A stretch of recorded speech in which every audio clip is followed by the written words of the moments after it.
Akinyamaza anahesabiwa kuwa na hekima. Amen wapendwa. Sio kwamba una uwezo wa kuongea, una uwezo wa kuongea. Kinyamaza kimya. Sasa kwa sababu hakuna unachokitamka, hakuna kitu kinachoandikwa. Tuko pamoja wapendwa? Yaani ukinyamaza kimya, mtu anazungumza jambo na wewe urudishi baya wala urudishi jema, hata kama moyoni unawaza baya au jema, aliandikwaje mpaka uwe umezungumza kwa nini? Hello? Ngoja niwaambie kitu kidogo, leo mtanielewa tu. Na mimi nataka niende kidogo maana hii wiki hapa tunazungumzia habari ya kinywa na nguvu ya kinywa. Mungu kazi yake ni kudhibitisha yale yanatoka ndani ya kinywa. Ukimpenda binti na yeye mwenyewe ukampelekea maneno, hata kama kwao ni tajiri kiasi gani afu wewe ni masikini wa kutupa chini, akakuelewa, akasema niko tayari kuolewa na wewe, basi kesi imeisha. Sio kwa sababu anatoka kwenye familia ya matajiri, sio kwa sababu amesoma kuliko wewe. Wanaweza kuwa sifa maneno yake umemwekea maneno kichwani au kwenye sikio, yameingia moyoni. Aliposema tu niko tayari kuolewa na wewe, inabadilisha, inamng'oa kutoka kwao. Hata kama ni matajiri, hata kama wazazi wake walikuwa wataki, maneno ya kinywa chake ndio yanayompeleka kwa huyo bwana. Amen. Na maneno hayo yatakuwa na nguvu.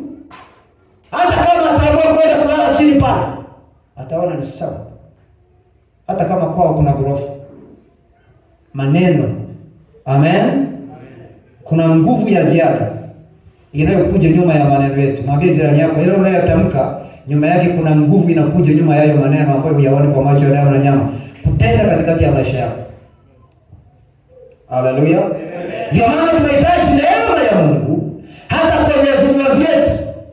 Wakolosai 4:6. Unaweza kuniambia Mungu mchungaji anasema mimi najua neema ni kwa ajili ya wokovu. Neema ipo ukihitaji hata kwa ajili ya kunena. Amen wapendwa. Ili Mungu asaidie maneno yanayotoka ndani ya kinywa chako. Ili Mungu akupe hekima na ufahamu katika yale unayonena. Hayo unayonena yaweze kujenga, sio kubomoa. Yaweze kutia moyo, sio kujeruhi. Yaweze kutanga mioyo ya watu, sio kwenda kuleta matatizo katikati ya watu. Amen.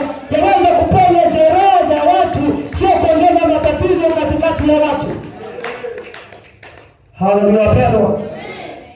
Lazima uombe neema ya Mungu. Na maandiko yanasema moto wenyewe unakufa tu. Haiwezekani mtu anaweza kuchochea moto. Moto wao unachochewa na midomo. Haleluya wapendwa. Roho Mtakatifu atakuwa hapo kukusaidia. Atakusaidia tu. Yaani atakusaidia kirahisi. Hapana. Hizi message treat ya chana nazo. Hilo neno unalosikia nyamaza. Hata usiongee naye. Sawa wapendwa? Tena haliko hivyo. Nipinge mwenyewe haliko hivyo, kwa jina la Yesu haliko hivi. Sikumbuki andiko moja liko wapi. Ngoja nikwambie hivi, unaweza ukaishi kwa imani, ukakontrol mume wako, ukakontrol mke wako, hata kama ni kahaba, hajaokoka na wewe umeokoka huko. Tatizo ni wewe. Amen. Yaani akaacha ukahaba hata kama hajaokoka, akaishi maisha ya matakatifu ijapokuwa hajaokoka. Maana liko andiko la maneno kwenye kitabu cha Hosea, atawatafuta wapenzi wake wala hatawapata. Atasema ni afadhali nikae nyumbani kwangu kwa uaminifu na huyu Bwana Mungu aliyenipa. Simama nalo katika ulimwengu wa roho. Bwana Yesu apewe sifa. Simama nalo, sio kwenda kwenye simu, simama nalo. Ukiwa ofisini simama nalo. Ukiwa umesafiri simama nalo. Bwana Yesu apewe sifa. Amen.